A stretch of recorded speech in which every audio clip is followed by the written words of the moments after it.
And this is Games Done Classic, where we look back at legendary GDQ moments with the legends that made them happen. Thank you all so much for being here, and hopefully we've got a great show for you, which I promise we actually do. A couple of quick announcements before we get started.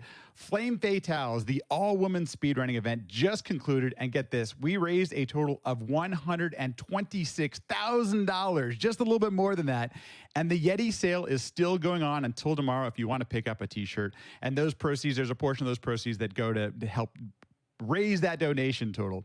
If you'd like to catch any of the VODs or what you missed, tune into our YouTube channel and keep an eye out on Twitter for the dates of upcoming events. If you're watching this on YouTube and you would like to support all of the live content you see here on our channel, please consider checking out our Twitch channel at twitch.tv/GDQ. And if you have an Amazon Prime account, you can subscribe to any Twitch channel of your choice every month for free. Please consider using your Prime Gaming account to subscribe to the GDQ Twitch channel, as Hotfix is funded in part thanks to your subscriptions and your bits. Thank you so much. You're the ones making all of these shows happen. Thank you, thank you, thank you. Information on all of our Hotfix shows is available at gamesdonequick.com/hotfix. And from there, you can find out more information about submitting your runs to any of our weekly shows. Tomorrow on the Hotfix, if you're watching this right now and it's live and it's Sunday, tomorrow on the Hotfix, we're going to have the Community Spotlight showcasing backup games from Flame Fatales as part of our bonus stream. Tune in tomorrow for some action starting at 7 p.m. Eastern with Railkun, and there are some really great runs. You're going to want to check them out, I promise. Okay, folks, now it's time. We have got a show for you here today. Today, we're going to be looking back at Dark Souls and Dark Souls 3, some history, some community, some speedrunning, some really awesome things. And to help us get there, as part of today's show, Catalyst Z, Spacey L1, and Coltrane are all joining us.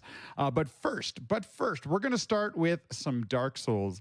And I am really excited to announce, and I can't thank him so much for being here, current world record holder of any percent, all bosses, as a Dark Souls speedrunner now for years. It feels like it's been going on forever at this point. Catalyst, thank you so much for joining the stream. How you doing? Thanks so much for being here. Thanks for having me. I'm doing great. A little bit late here in Central Europe, but I'm happy. I'm always happy to chat some Dark Souls. So yeah, good to be here. Thanks for staying up late. I really do appreciate it. I want to preface this whole thing, folks, with, I primarily run like 8 and 16-bit games, so the Dark Souls thing is like really outside of my comfort zone. I had to do a fair amount of research just so I understood what the heck was going on. But I guess where I'd like to start this, Kata, is that there's like this mystique around Dark Souls, and that if you're a speedrunner, it's a ridiculously challenging speedrun. If you're just a regular, casual gamer, that this game is incredibly challenging. What is it about this game? What makes Dark Souls this notorious, big-time challenging game? Well, I think for most people, it really doesn't need any introductions, right? It kind of, when it got released in 2011, it sort of brought back, at least in my point of view, it sort of brought back elements of gaming that were kind of forgotten for many years. Because games used to be pretty difficult back in the days when, there was just not enough storage and the developers needed to kind of span out the playtime, so they made the games really difficult so people had to play them for longer. And I think Dark Souls sort of brought this tradition back where all of a sudden the game's got a very hands-off approach. It's not leading the player. All of a sudden the player's expected to try and fail many times and learn from those mistakes. And just by playing the game more and more, eventually figuring out a way through.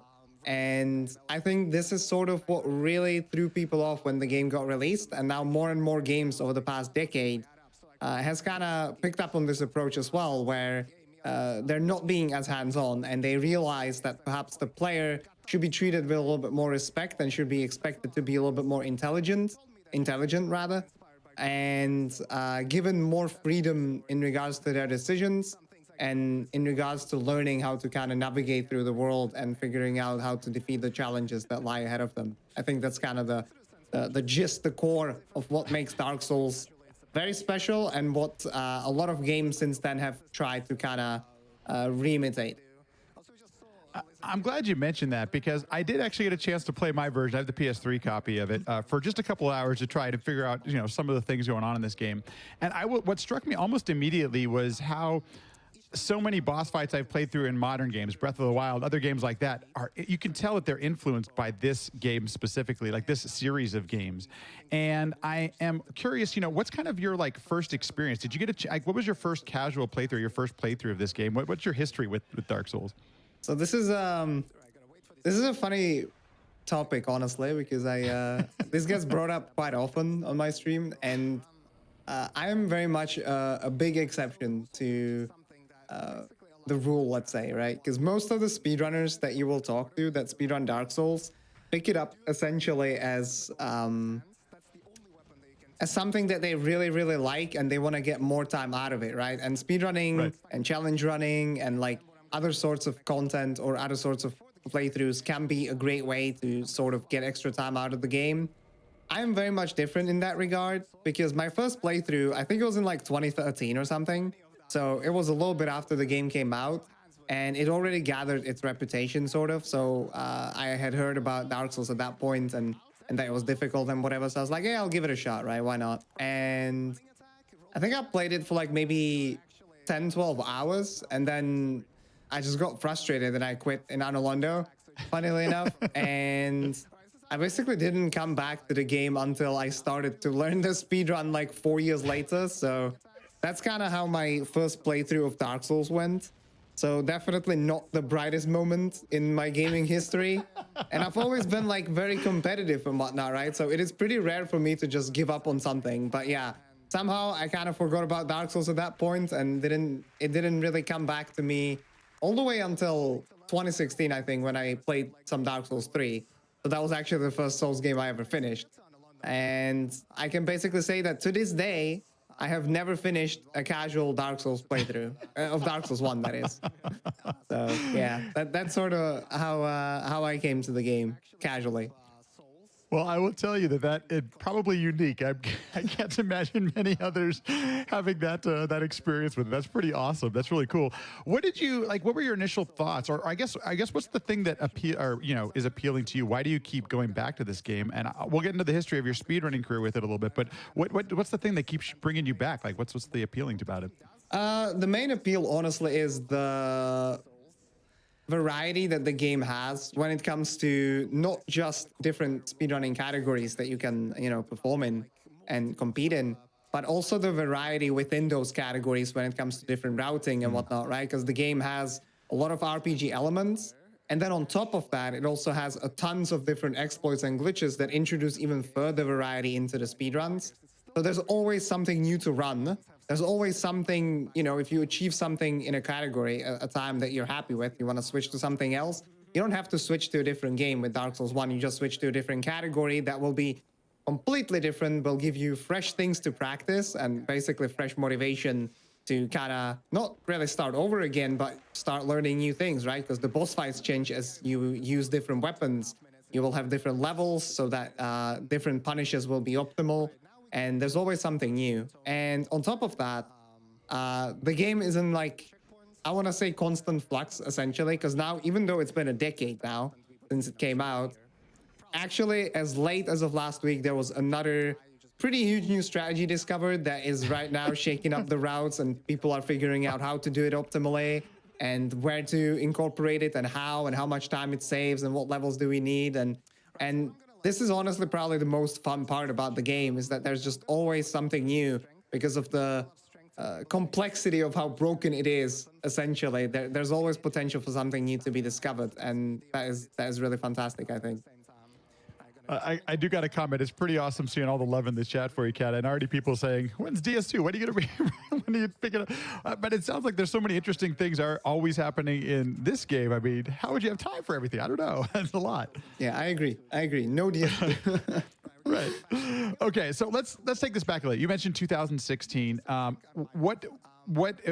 us a little bit about your early on trials and tribulations with this game. What was it like learning the speedrun, and what are some of the things that are particularly challenging when you're trying to learn this speedrun? Right. So 2016 was actually when I finished Dark Souls 3. I only picked this up in late 2017, so it's gonna be I'm gonna be coming up on about 4 years now of speedrunning the game. And essentially, when I began, obviously the biggest challenge was the fact that I didn't know like 80% of the game because I never finished it, right? So I was just learning the speed run and I had no idea. Like I have this funny story. So there's the Four Kings boss fight in the game, and in the speed run, or at least when I was learning it, and even nowadays, you enter it from out of bounds, right? The out of bounds itself is easy, so that was no problem learning. But then you're supposed to fall into the arena from out of bounds. However, there's a gimmick where you're supposed to wear a ring that protects you from the darkness that surrounds the arena, or rather, that is the arena, right? And that is just casual knowledge. And I kept on jumping into the arena from out of bounds, and I kept on dying all the time. And I couldn't, for the love of God, like I couldn't figure out why I kept on dying. What was I doing wrong? Am I dropping in the wrong place? Am I like completely missing the arena? Like what's happening? And it took me like an hour to figure out that, oh, I'm supposed to equip this ring that is like supposed to protect me. And this is the kind of casual knowledge that I was completely missing, right, at that time. So that was definitely a challenge. And B, I started with a route that was like very outdated by that time, by late 2017, because I went to our Speed Souls wiki. I say our now, because, you know, I've been part of the community for a while, worked on the wiki as well. But essentially, it is a perfect place to kind of get started with the speedrun and learn some of the strategies and routes. But at that time, the getting started section was kind of outdated. And it essentially recommended, or it gave an example of a route that doesn't farm random weapons. Because, you know, a lot of the fastest routes will require you to basically try your luck at a drop, because the weapon is very good. And if it doesn't drop, you have to reset and try again. So obviously for a beginner, that's not very optimal. And it basically said that you should try, like, for example, this Crapple Mage route. That's the name of it. And it was essentially sorcery only. And so I was like, okay, I'll just start with that because the wiki says so, right? And the contemporary route at that time in 2017 was like a lot better, utilizing the Dragon Tooth that I'm also utilizing in this run that's on the background.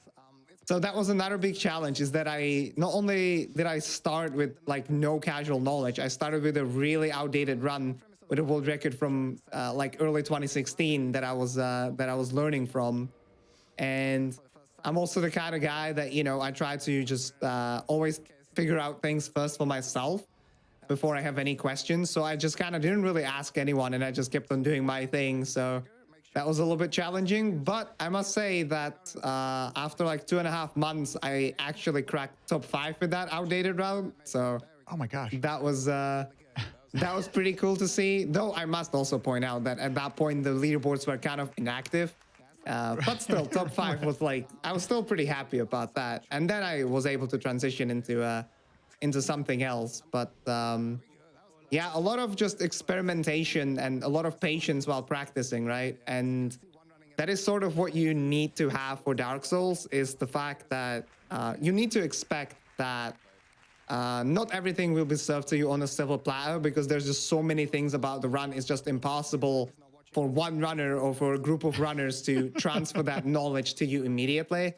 It takes some time to kind of amass it, and so you need to expect to just, you know, have to repeat the bosses again and again until you sort of get the knowledge to be able to beat them somewhat consistently. And once you do, you will do runs, and then you will get never before seen things happen in the boss fight anyway, and still reset and die. And just, yeah, lots of patience is what you need, I think, to learn like any speedrun well, right? But Dark Souls even more so, I would say. Well, that's one of the things that struck me right away, that I got to tell you, watching these runs on GDQ wasn't apparent to me, at least from a very obvious perspective, and that is that there are multiple different components to the speed run. There are, the thing that struck out to me was these really sophisticated and challenging boss fights, but there is all of this different type of things you have to learn about routing, and as you mentioned, just a route, we might have another route change very quickly, the tricks that are involved in doing some of these out of bounds and things like that, and then there's a leveling experience system. There just seems to be so much that goes into the speed run and takes this thing to a level that is kind of makes my brain break.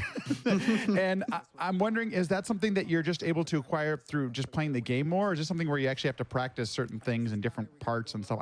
What's the approach to the speedrun? Yeah, pretty much. I already hinted at it. Like, there's a lot of practice behind the top runs, because since the game is so as we pointed out, challenging, it is very punishing in terms of death as well, right? So just spamming runs and like dying to the same boss, for example, again and again is like very inefficient when it comes to trying to actually learn the speed run. So that's kind of what I see with a lot of new runners, because as I mentioned as well, a lot of people that want to speedrun the game are big fans of it casually and want to get more time out of it. So they're going to get into it and it's going to be their first speed game, and they don't realize that actually practicing and learning the speedrun is quite a bit of extra effort, because just trying to do runs essentially will be very just very painful at times, right? Because they're just gonna get to the Einstein and Smoke boss fight and they're gonna die 5 or 6 times again and again. And at that point, like, you know, you're a new runner, your heart is racing, and you're trying to like beat a certain time, trying to get a new personal best. But when you're in practice, when you're in the different environment, you have all the time in the world to just think about what happened. You can look at a clip of perhaps if you record yourself practicing, try to evaluate what you could have done better, and basically just playing the game more and more, whether it's practice or whether it's doing runs, will always be of great benefit to amassing the knowledge that you need to speedrun this game proficiently. But one huge thing is also watching VODs, watching other people play the game, watching streams and whatnot, right? That is huge. I remember when I started, I loved watching other people from the communities stream their attempts because I could watch them and I could learn from all of the different approaches they have to certain patterns of bosses, and I could look at it and be like, okay, so I'm having trouble with this specific attack. I don't know how to deal with it. I'll try to focus on it, or for example, a pathing through a certain area, navigating around dogs in Lowerberg. I'm dying there a lot more often than, you know, like these top runners. What am I doing differently? And essentially watching VODs is can be a huge benefit in a game like this, where the mechanical skill, while it plays a big role, it's not as massive as I think the knowledge that is required to really be able to perform in this speedrun.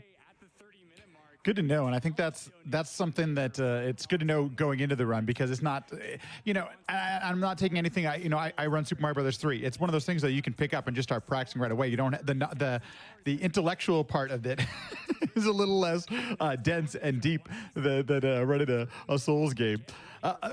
Before we get into the run that we're watching on screen right now, which is Agdq 2019, let's talk a little bit about just the game setup and the categories and how this whole thing works. I've noticed almost all of the Dark Souls runs that I watched in preparation for this were performed on PC, and I'm curious, why choose PC over PS3 or some of the other versions of the game, and is that something? How does that impact or change the speedrun? Right, so that's a really good question. I think generally speedrunning on PC, especially modern games, is vastly superior to playing on consoles, because consoles have huge differences between each version.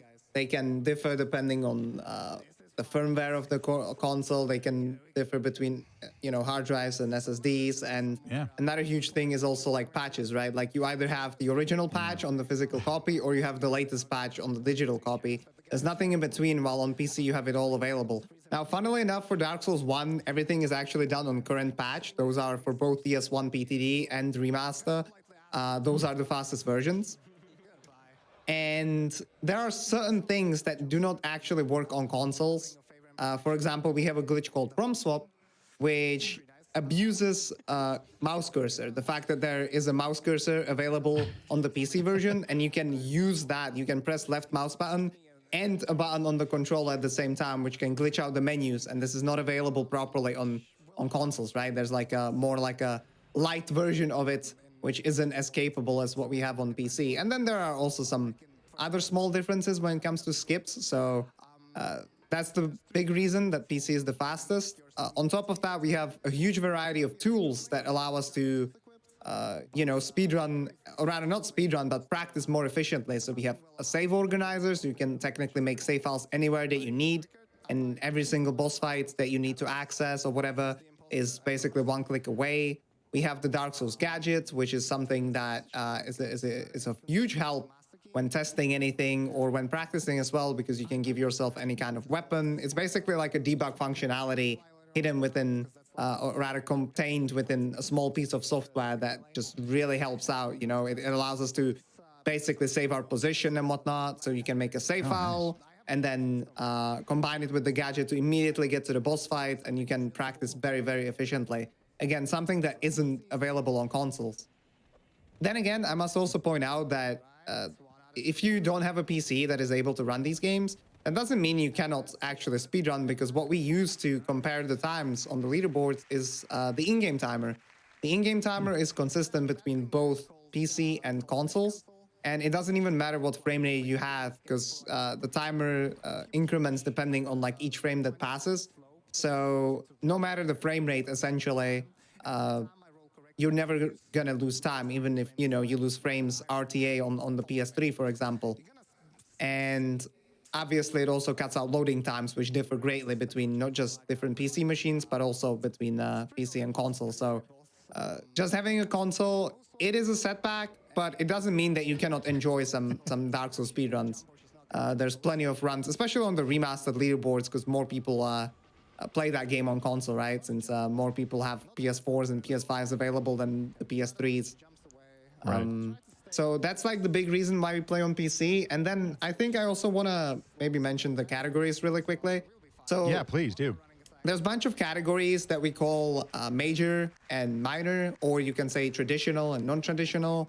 Essentially, the four main categories are three any percent categories and the all bosses category, which is being performed on the stream right now. And then there's like a bunch of other categories, like all achievements, for example, which basically collects all the trophies.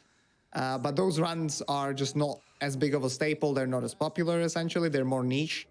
And this goes back to the variety that I was talking about. Like, there are so many different things that you can do in this game that these categories exist because they changed the game enough. They changed the playstyle enough to, warrant these categories existing. Because I don't think it would make any sense to have like a bunch of categories where you basically do the same thing, except there's like one difference. But these different categories really completely change how you approach the game, how you route it, the glitches that you use, the skips that you are able to use. And I think that is really cool. And one last thing about the categories: the major categories are any percent no wrong warp, any percent force quit, and the all bosses. All bosses, I think that's self-explanatory. You need to slay all the 26 bosses that are in the game, including the DLC. Sometimes that gets asked, but of course DLC has bosses, so you need to kill those too.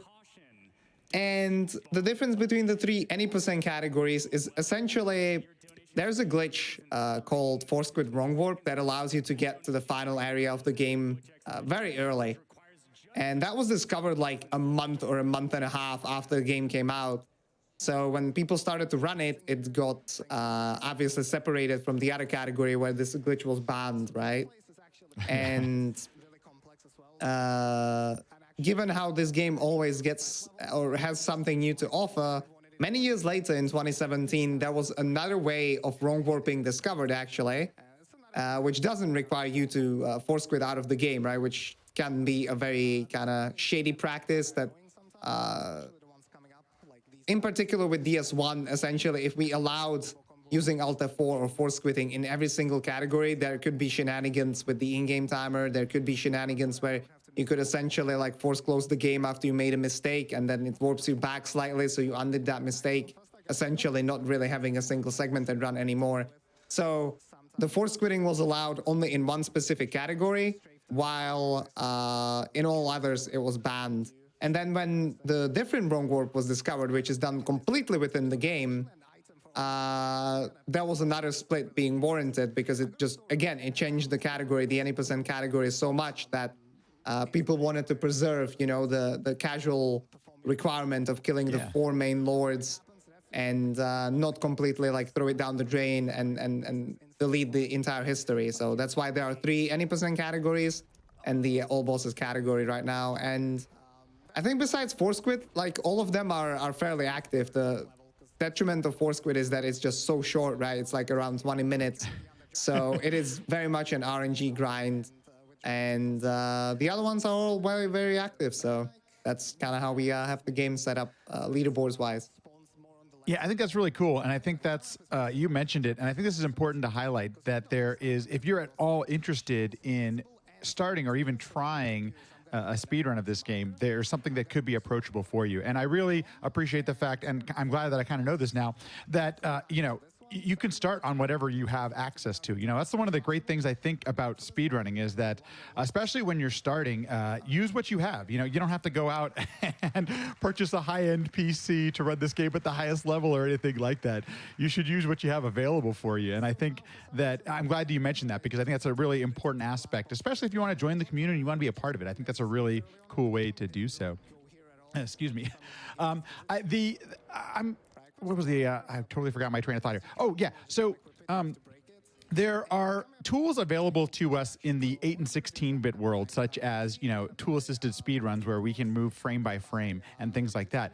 You mentioned there's quite a robust set of tools to kind of learn this game, but also to break apart and figure out what things are happening. Does a frame advancing tool help in a speedrun like this, or is it something that's not even necessary? I'm curious how tools like that, if they even exist for a game like this on the PC. That's a really good question. Essentially, like the same way you would test an 8-bit game is not really possible with Dark Souls, and it's kind of tricky with a lot of 3D modern games, right? For pretty obvious reasons. That being said, we do actually have certain task tools available to us.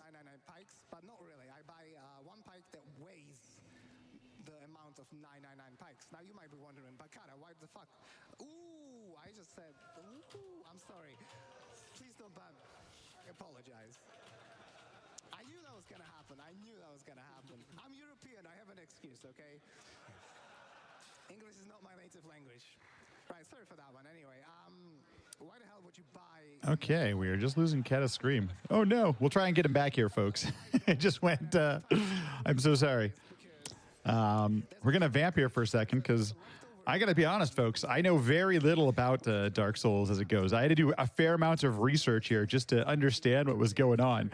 But we will try to get him back. So this is really interesting stuff. And I think that it really kind of blows the mind, like how much and how in detail you have to go to understand this. So for those of you that are watching live right now, this is from Agdq 2019. And one of the reasons that I was really interested in doing an entire show on Dark Souls is that on our YouTube channel, on the GDQ YouTube channel, the Dark Souls runs are some of the most popular runs you'll find on the channel. And for those of you, I don't know if anybody ever goes and bothers reading YouTube comments, but they kind of have a reputation for having some, not always being the most positive of comments in the world. I guess that's the most generous way I can say it. And it's surprising to me how much love and support there is out there for this game, this run, this speed run, this speed runner, and all of the things that happen with that. I should Kat be is still in the Discord. Kat, can you hear me by any chance? Okay, welcome back. All right, cheers.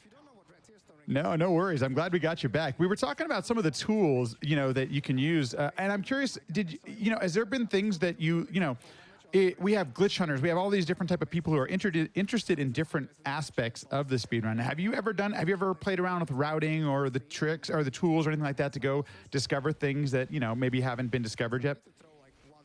Right. So I just want to quickly apologize. Please. There's a storm outside all of a sudden. So oh no. My usual connection just kind of disconnected. So I'm on like a kind of budget thing right now. Hopefully it will hold up for at least a little bit. For those that don't know, Kat, where are you located? This is pretty amazing. You're actually making this work. Yeah, I'm from the Czech Republic, so that's Central Europe. And yeah, of course, perfect timing. Like there's a thunderstorm outside, but we're good for now. Hopefully, we'll see. We'll see how bad it gets. All right, so we do have these task tools available that allow us to like input frame perfect things that allow us to test certain things that sometimes might need getting tested. But to your question, I have done some routing myself, but I must confess that I am very much not the person to be the most prolific at it. There are people in the community who glitch hunt, who maybe don't even do like proper speedruns, right? And they're just super smart when it comes to the game. They know the inner mechanics and they know how to approach the game.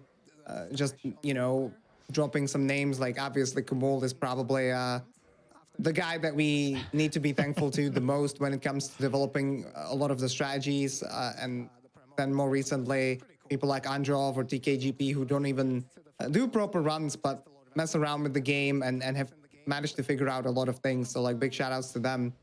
I have done some routing, but again, the fact that I don't have the casual knowledge as a basis kind of makes it a little bit more difficult for me to think about the game on like a grander scheme, if that makes sense. And so when PromSwap was discovered in the summer of 2019, I was able to route out the fastest all bosses route, but that was something that like almost anyone would have been able to do, right? So my role, quote unquote, within the community is more like kind of finesse the strategies that are discovered, try to find like better, more consistent setups, perform the speedruns, and try to push the game as much as possible. But I'm definitely not one of the main guys who would be dabbling with the game. When it comes to the creativity that is required for it, I just don't really have it in me for this game in particular. So yeah, that just shows you though that you don't need to be a speedrunner to be a part of the speedrunning community, right? There's ways to contribute. There's ways to just support us and be part of this amazing friendship that we kind of all develop over the years, over this shared passion for this one video game. So definitely keep that in mind, that not everyone needs to do everything, and some people are good at running, some people are good at routing, some people are going to be good at glitch hunting, and I'm pretty happy to see that I'm not the only one here in present that's having technical difficulties, but my past self also having technical difficulties during the run. That is fantastic. How did you even time that perfectly? Okay, way to go. But I'm glad. Okay, this actually works out perfectly because this is what I wanted to ask about. And as we get into, let's talk about SGDQ 2019. First of all, before we back up a little bit, what the heck just happened? Like, why are we looking at this part of the stream? So I don't know exactly what the reason was, but essentially I used the mouse cursor to level up really fast because when you're leveling up, you can use either the controller or you can like hover over the small arrows while leveling and just hold the left mouse button down and then hold the controller at the same time, and that's gonna level up faster. But at GDQ, I don't know why, but basically clicking within the game immediately made it completely like freeze everything. Oh, no. Right? So I tried to click with the left mouse cursor and everything was just frozen. And funnily enough, so normally if that happened, right, because the PC didn't freeze, only the game did. I opened the task manager, and normally, even though I cannot see it, you can like, when you're alt tabbing, you can sort of see the preview and then use the keyboard to navigate it. But the issue was that the process just wasn't showing up whatsoever. Like it just wasn't there, right? So I tried to basically kill it through the task manager. Didn't work, so we had to restart the entire computer. And then later on, I had like a similar issue with the glitch exhibition after the run as well, where essentially it was showing up in the task manager, but somehow the keyboard wasn't navigating in the task manager anymore. So we had to reset the PC again. So yeah, technical difficulties happened, but I mean, we were able to sort them out, and the run ended up going pretty all right, technical wise at least. You know, it's a live event, folks. That's what really happens. Had you ever, especially being that you had to travel overseas to be there for this, had you ever been to a GDQ event? How did you find out, and what made you want to submit, this game for GDQ? So I'm glad you asked this, because this is sort of it was like a little dream come true, basically, because I discovered speedrunning through GDQ like many people did. For me, it was all the way back in 2012, so I've been dabbling with speedruns for a long, long time. And essentially, in 2012, I was like 15 or something, right? So just on my own, traveling to the US was kind of it was a stretch, honestly. And I wasn't even that active within speedrunning. I just kind of knew what it was and messed around with some Prince of Persia and Metal Gear Solid speedruns at that time. And I watched GDQs like a lot, very religiously, at least for the next 3 years, basically. And I always thought that it would be just so cool to be able to sit there as well with, my own friends on the couch, being able to just perform a run. And I got accepted for the first time, I think, to AGDQ 2018, but I couldn't go, so I had to cancel last moment. Same thing happened with SGDQ 2018. I got accepted again when I submitted, but again, I couldn't go. Right. Because 2018 was quite the turbulent year for me. So when there was another opportunity to go at SGDQ 2019, I was like, I have to submit the strongest guns that I have, basically. So I was like, yeah, Dark Souls is a fairly popular game, so I'll try to submit that. And I got accepted for the third time. And fortunately, this time I could go and really be able to perform this run. And to this day, I must say that this was the most fun I ever had performing a run at a marathon. And I've done a lot. Like, I've been to ESA several times. I've been to other on-site marathons, but performing live in front of a packed room with like almost 600 people in there, because this was right after the Celestas, which was a bonus game. So a lot of the people just stayed in there to watch some Dark Souls as well. So basically having a full packed room of crowd was just, it was a very surreal experience. And for me, as someone who loves to entertain and loves to be in front of people, it was very, very enjoyable. And I'm just very happy that I got to go through this. And hopefully next year, we could get a repeat of something from my Dark Souls repertoire, given that the situation allows it. That would be pretty cool. I'm keeping the fingers crossed that at some point we're going to be in person again. I know GDQ mentioned it briefly at the end of AGDQ this year with a little bit of a tease of the online version, and I hope it does happen. I'm glad you also brought it up that, it's challenging to go visit in-person events, especially, many people have real lives and things outside of, speedrunning. And so the fact that you actually get to participate in it, especially, I'm sure your first one, I know my first one I'm never going to forget. It's quite a memorable moment. And meeting, people you've only talked to online or only seen their stream and stuff like that, it's quite an experience that if you ever get a chance, it's really, there's nothing quite like it. And I'm also glad you brought up the audience, because especially, I wasn't actually in the room for this one, but I know that when that place does get packed, there is an energy and an electricity. As somebody who's running this game, and I know you're focused on your speedrun and everything like that, can you feel or at least hear or have some sort of experience with the crowd while you're in there during this run? Oh, yeah, absolutely. I mean, essentially, what I did for this run is I prepared the commentary in my head, right? Like, I saw some people being super dedicated in the practice rooms where they would basically just do the run and their co-commentator would like practice the commentary out loud. What I did was like the day before my flight, and then at the event, whenever I was trying to sleep, I would just like mentally go over through the run, and I would think about where am I going to explain what kind of jokes I could make, and then being able to, deliver a joke on, like, I don't know, Iron Golem skipping leg day, that's why he fell off the bridge, like whatever, and then having the crowds immediately react, laughing and stuff like that, having that instant feedback. That was just fantastic. It was a great experience, and I really thought me and the crowd had a little bit of a connection there, and that was something that that you cannot really describe it until it actually happens. And especially in speedrunning, that is a very rare moment, because very few people get to perform in front of such great crowds as GDQ often has. They don't exist very often, so I'm glad you got a chance to live it up and live in that moment and really appreciate it, because like once you're mentioning it, especially nowadays post-COVID, it's gonna all the things we took for granted, to say the least. Let's talk a little bit about the run itself. At the time, were you the world record holder, and was this the world record route? Were you doing the things that existed at the highest level in this game for this run? So here I'm probably gonna jump and die for the second time, just saying. But I tried for like a very difficult skip here, but I missed it both times. Well, the first time I didn't miss it, but I quit out too late. The second time I missed it, and then I teased going for the third time, but I was like, it's a little bit too much, so I didn't want to go over estimate. So funnily enough, this is not actually the world record route. This route was a little bit slower, but I chose this for two reasons. First of all, some safety provided by this routing was of great benefit to a marathon.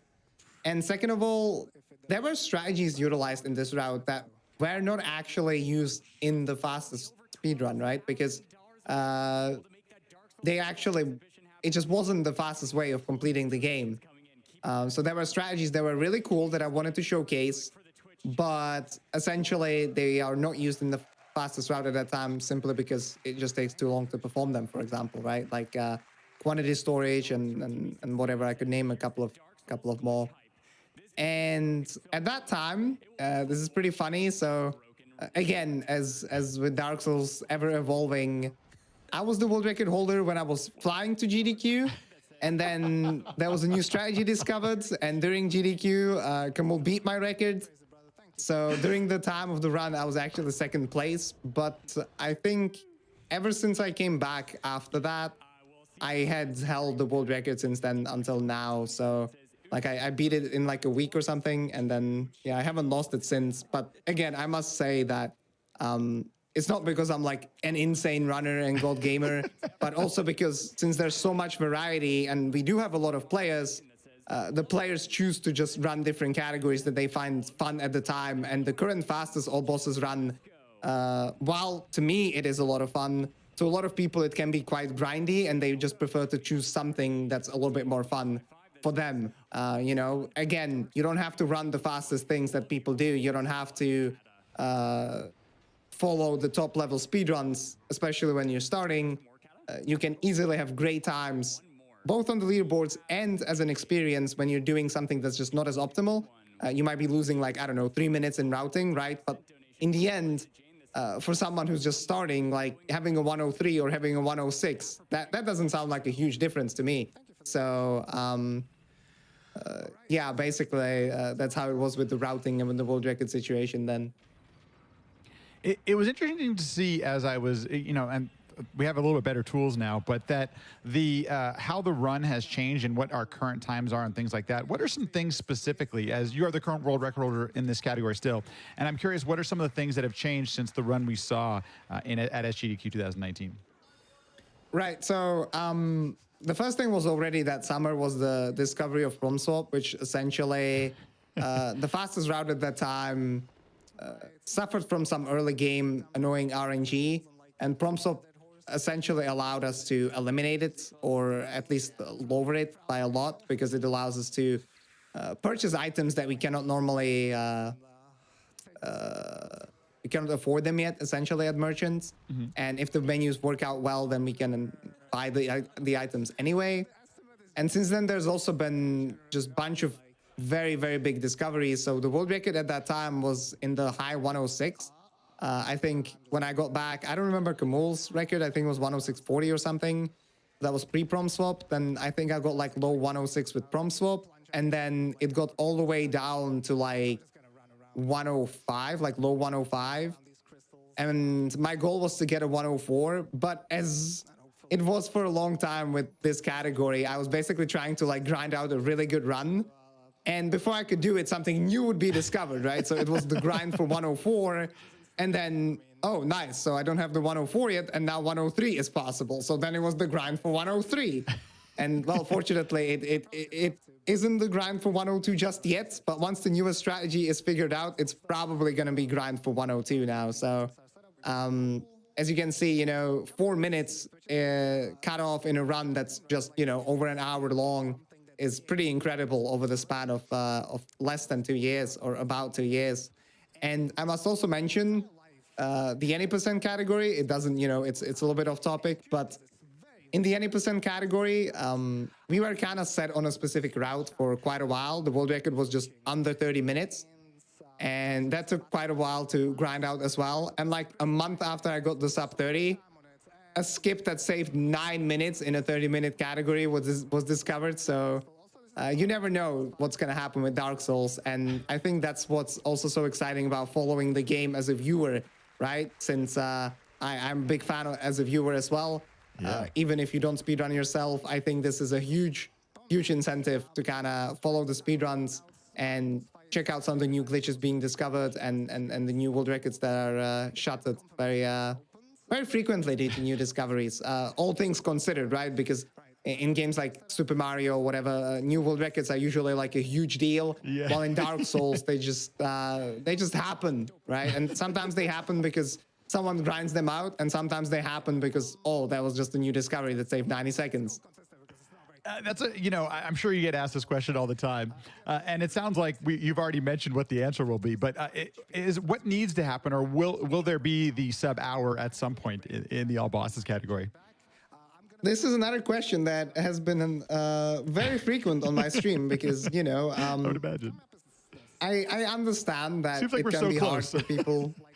Yeah, I can understand it can be hard for people to follow, like, the live split layouts.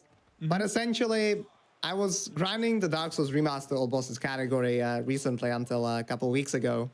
And the time there is even slightly lower because there's some shenanigans with in-game time where the in-game time in Remaster actually runs slower, so the runs ends up looking faster.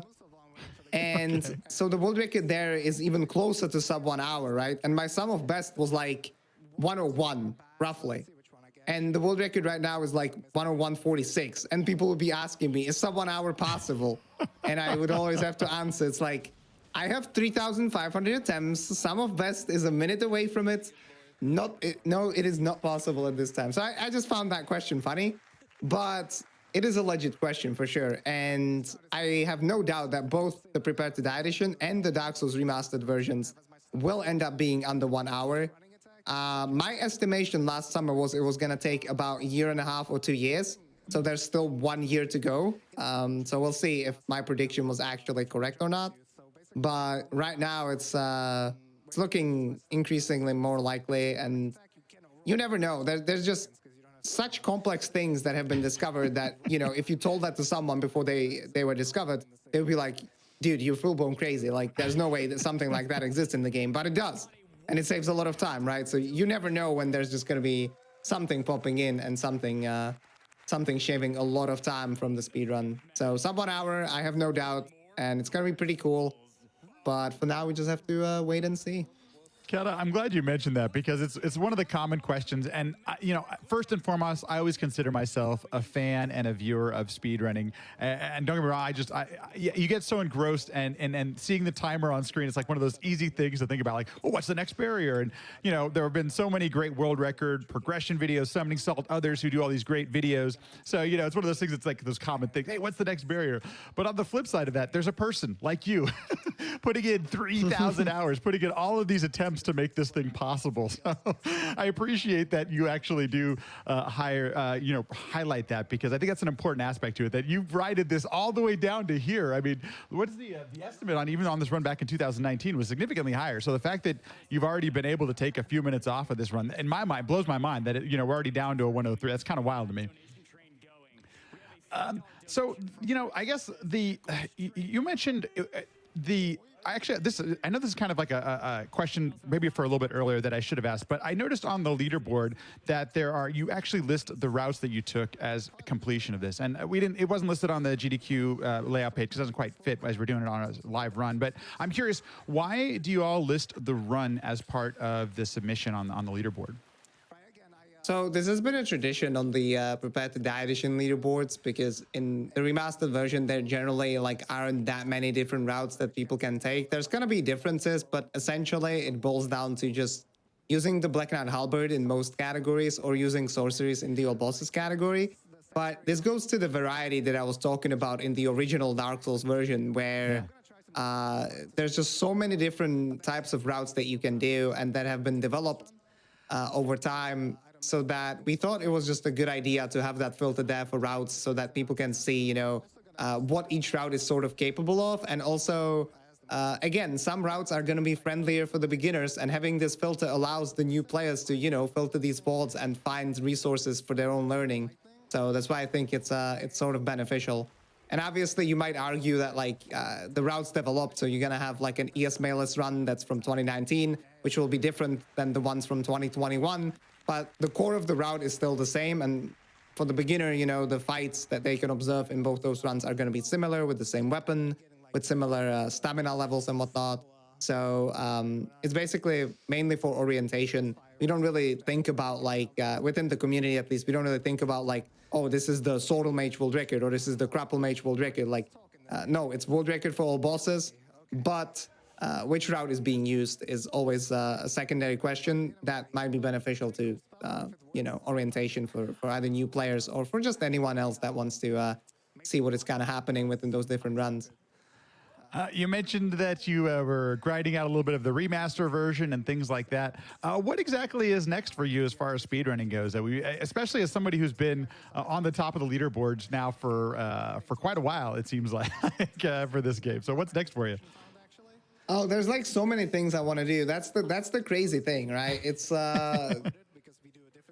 I was running Dark Souls Prepared to Die Edition all bosses pretty much exclusively for like over a year because of what I described as like new strategies being found before I was done with it. So I had to run more and then more and then more. So right now it's been actually a year since I ran this category that's being showcased. Currently what I'm doing is Dark Souls Remastered all achievements because I was basically done. Like I grinded out a really decent run in Dark Souls Remastered all bosses, which uses sorcery as the primary damage source, and all achievements does the same. It's also sorcery based. So I was like, what the heck? I might as well just run some all achievements, right? So I got the world record in there, but I want to lower it by a couple more minutes to see if I can get under 2 hours. So that's like the most immediate goal.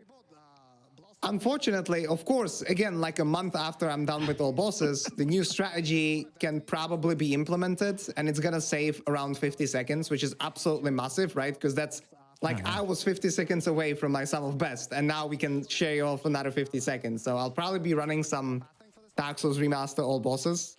And on top of that, I'm going to do a little plug here. We're actually going to be starting a tournament in Dark Souls Prepare to Die Edition, all bosses, in September. September 1st is where it begins. It's going to be on the Speed Souls Twitch channel, so that's twitch.tv/SpeedSouls. We run some community events there. If you're interested in Dark Souls speedrunning, I can definitely recommend following it.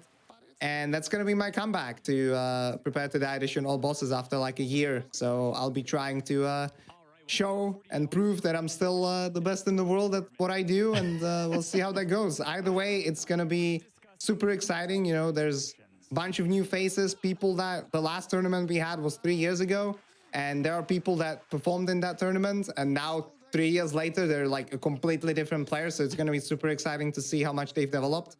And yeah, that's pretty much next for me and for Dark Souls 1 as a whole, I would say. I got to give a shout out to Speed Souls as well. It was helpful when I was looking up on some things just to where information I could look on. Somebody mentioned it in the chat way earlier in the conversation, but I also do want to shout out your YouTube channel because you actually have done some really interesting and helpful commentary tracks on some of the, the glitches and the things that you're doing in this game. And I guess as as somebody who you stream and you speedrun and you do both, is it like when you're actually, does it help you at all when you're actually talking through your process on how some of these glitches work and some of the things that make it possible? Well, during the runs, the way I run my show or my stream is I don't necessarily talk about the inner mechanics of the run unless someone asks, right? Because in a run, especially in a speedrunning stream where I reset a lot, that's why we are called Reset City after all. Because I try to run at the highest level, so obviously there are going to be a lot of resets associated with that. I don't necessarily explain those things because it will get repetitive. But I must definitely say that I probably wouldn't be doing these runs unless I was able to stream and lead conversations with people while doing it. So that's kind of my goal, is to essentially be able to provide both high level of gameplay and high level of engagement and entertainment. And that can definitely sometimes be challenging. And I'll get to the point where I get like so drawn into the discussion that I just completely lose focus on the run. Totally. And like, that's why we sometimes joke around that my stream is basically a podcast, a discussion podcast with some Dark Souls speedrunning in the background, right? And that's like legit sometimes what happens. So, basically, chat can distract me, yes, but at the same time, without chat, I would probably not be doing these runs in the first place, right? So it's like it's a double-edged blade in that regard. And then when it comes to, just please. One more thing. Yeah. Yeah, I appreciate you shouting out the YouTube channel because I think there are just so many stories in speedrunning that deserve telling, whether that is stories of different world records, whether that is stories of these glitch discoveries, because you have to understand that every single glitch discovery not only has the inner mechanics behind it, but also a story of how it was discovered and developed. And I think these stories are really worth telling and keeping in our minds, and they can be really, really interesting. So what I try to do is basically try to relay these stories to other people, these tales. And I think more people should get into that within their own games. And I think there's audience for that on YouTube and other platforms. So I would definitely encourage people that have the knowledge and have the motivation and they would like to present this kind of information to just, go ahead and do it. Like, it doesn't have to be for a popular game. Like, there are channels on YouTube that make similar videos of very, very niche games, and they get a lot of views and they get a lot of interest, and it just it gathers more interest in speedrunning as a whole, which obviously benefits all of us as we are part of it. So yeah, that's just my 2 cents on that. Kata, thank you so much for mentioning that, because this has actually been a topic of discussion in some of the communities that I'm a part of, that there are some strats and techniques and things that we somewhat take for granted that don't have video around them, or we don't really know the story behind them because perhaps that runner doesn't run anymore, or perhaps it was discovered by somebody who just perhaps wanted to stay anonymous, all these little different things. And that's one of the things I really appreciate you bringing that up and highlighting it, because every little strat, everything that gets discovered in these games, Dark Souls is included in that, has a story behind it. I could not agree with you more. So in that spirit, and in that, I want to first of all, thank you so much for taking the time and for sharing some really interesting insight and kind of giving us a behind the scenes, what it takes to be a Dark Souls speedrunner. Where can people, if people are interested in what you're doing, it sounds like you do obviously more than just Souls games. So where can they find you? Where would you like to send people to a little shout out here? Right, so they can find me on Twitch. That's twitch.tv/CatalystZ. I also have a YouTube channel that is pretty much dedicated to Dark Souls and speedrunning and some challenges that I've done and whatnot. That's also CatalystZ. Or if you want to hit me up, you can hit me up on Twitter at CatalystZ_. And yeah, thanks a lot for inviting me to the show. I'm always happy to talk, something that I'm very passionate about, and this was a great opportunity for it. And I'm hoping that I was able to entertain you guys and yeah, basically give you a little bit more insight into what is happening within one of the many amazing speedrunning communities that we have. It really is quite wonderful, and I'm glad that just from speaking with you and the little time we've spent today, I already feel a much greater appreciation for everything. I already knew that this game is on a whole nother level, but actually hearing what it takes and some of these things that happen, I hope the chat does as well. All of you watching on YouTube, Twitch, all those places, hope you do too, because this still to this day is one of the most deep and sophisticated and interesting speedruns that exists, and I'm glad you got a chance to share it with us. So thank you so much, Cal. I really do appreciate it. Yeah, same. Thanks for having me. Absolutely. Everyone else, folks, don't go anywhere. Stick around. We're going to have a really awesome and fascinating Dark Souls 3 discussion here in just a moment. We're going to take a quick break, get up, stretch a little bit, grab some water, run to the restroom, whatever you need to do. We'll be back in just a few minutes, and I'll see you right after this.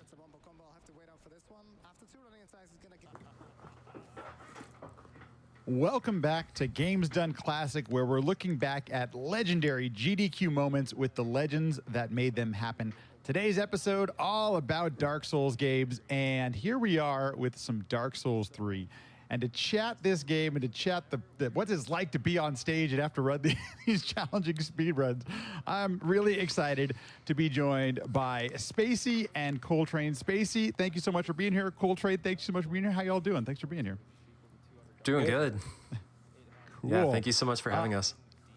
Oh, this is great. For those of you that are in the chat right now and you're watching live, the background video for right now is GDQX, Coltrane's run from 2018.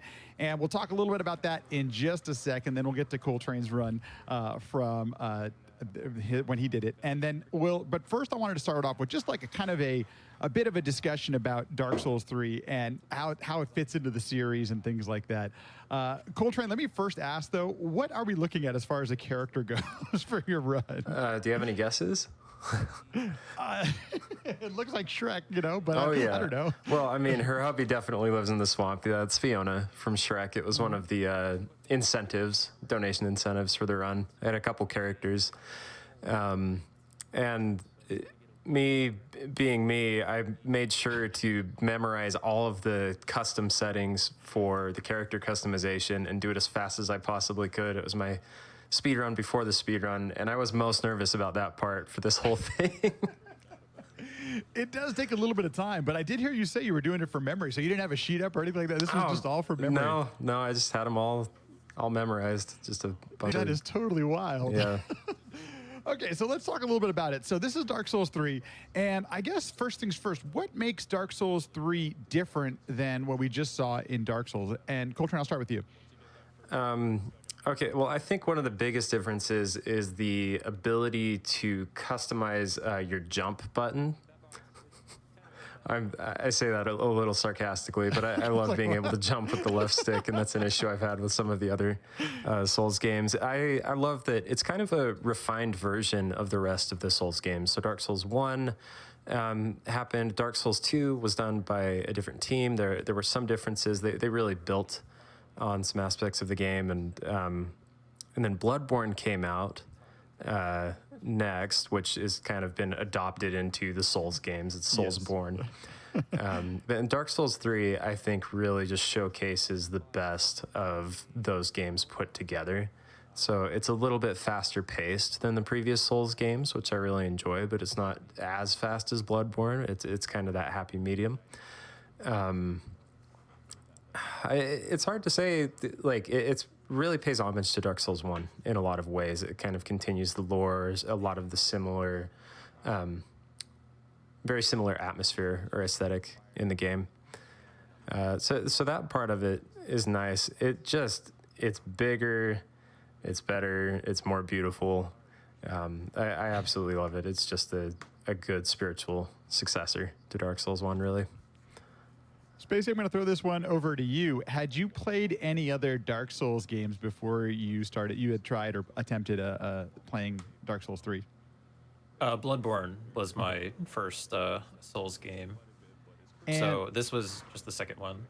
So was that experience similar, or is it something different? Like, I'm curious if there's any. Is this just like the next evolution of that? Like, as Coltrane is saying, that like it just feels a bit better. It's got more depth to it. It's Bloodborne is more different. Well, not really even in terms of feel, like casually. Bloodborne feels more similar to DS3 than like DS2 does in a lot of ways. DS1 and DS3 definitely feel very similar. But I mean, just the process of playing a Souls game for the first time, like most people, their first Souls game, they have very similar experiences, just kind of regardless, just because the developers is the same. They have a very similar design philosophy for the most part, especially DS1, Bloodborne, and DS3. And so like there's a lot of things that are like a lot of the things that people have trouble with in their first Souls games. A lot of it just comes down to knowing or not knowing the developers. Like From has a very, like, these games have a reputation for being very unforgiving, but they're mostly unforgiving to people who don't know how Souls games work.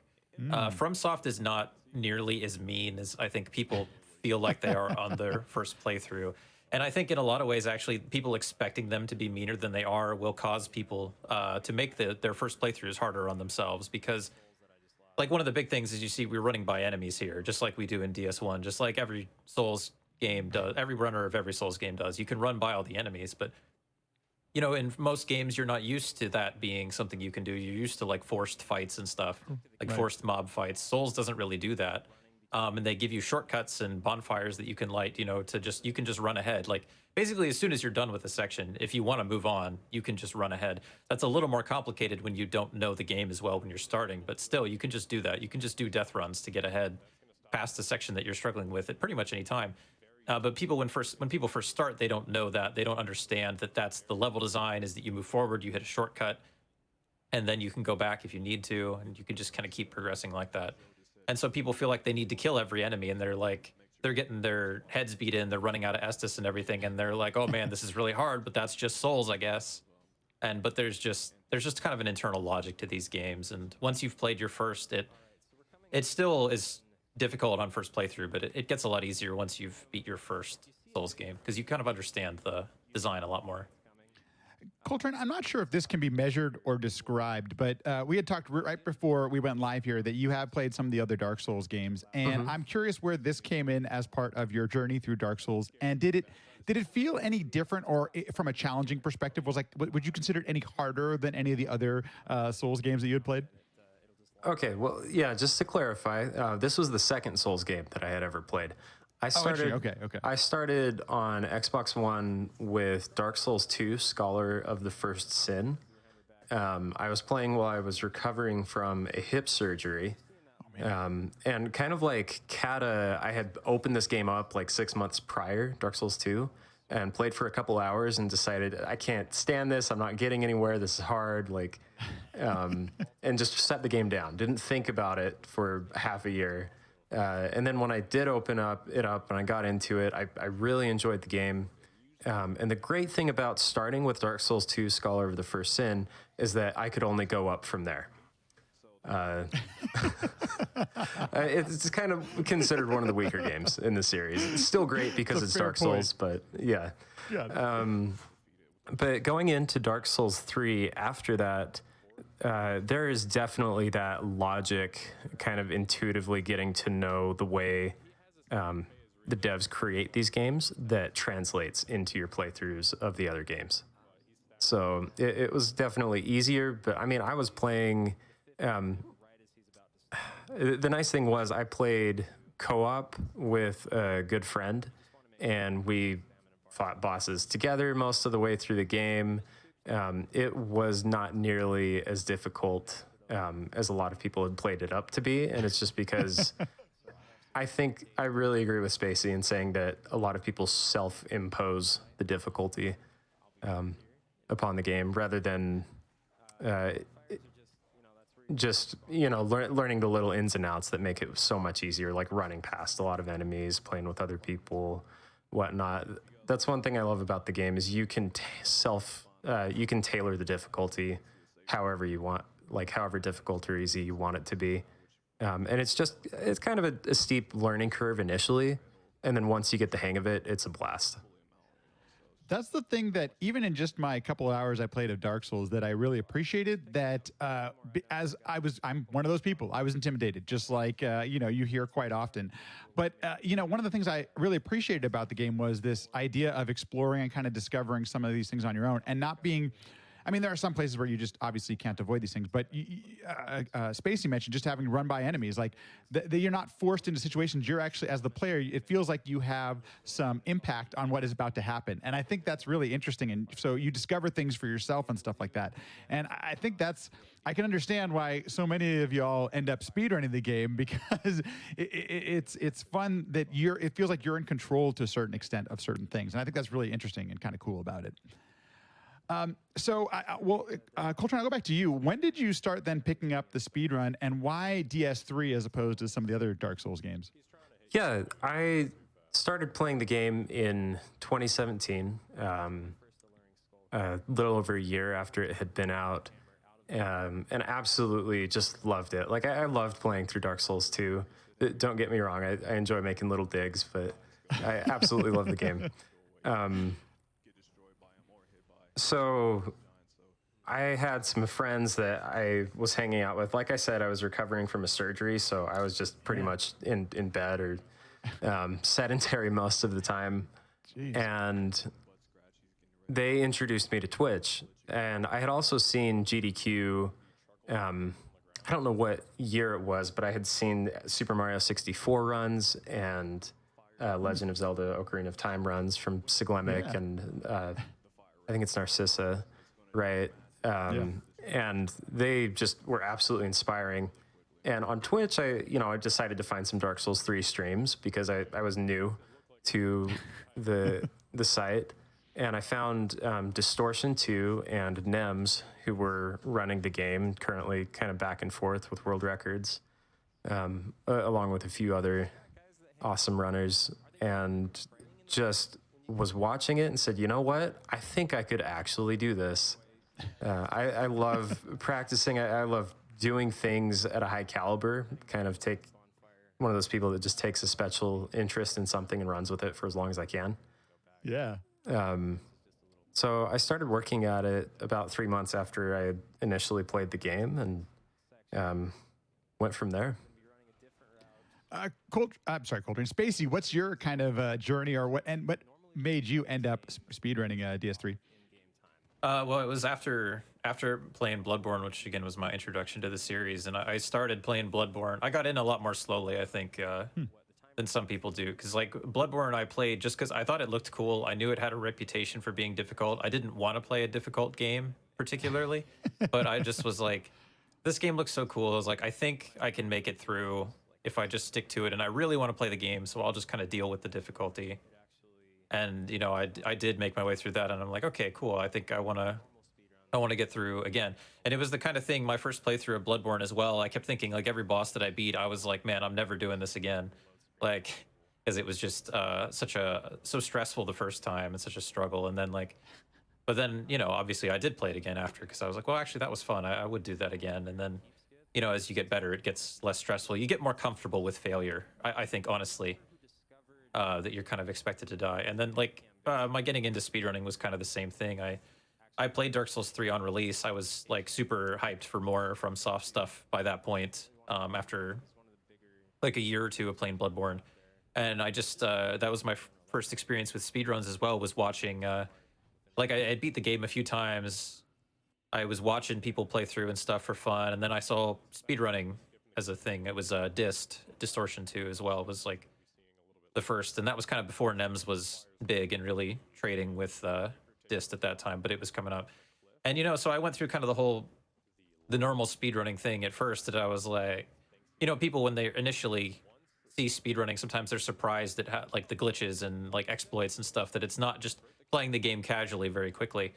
But the thing was, because I got into the game like as it was new and as the speedrunning was new, I kind of got used to that slowly, because at first even the any % runs were very intended, as were all bosses.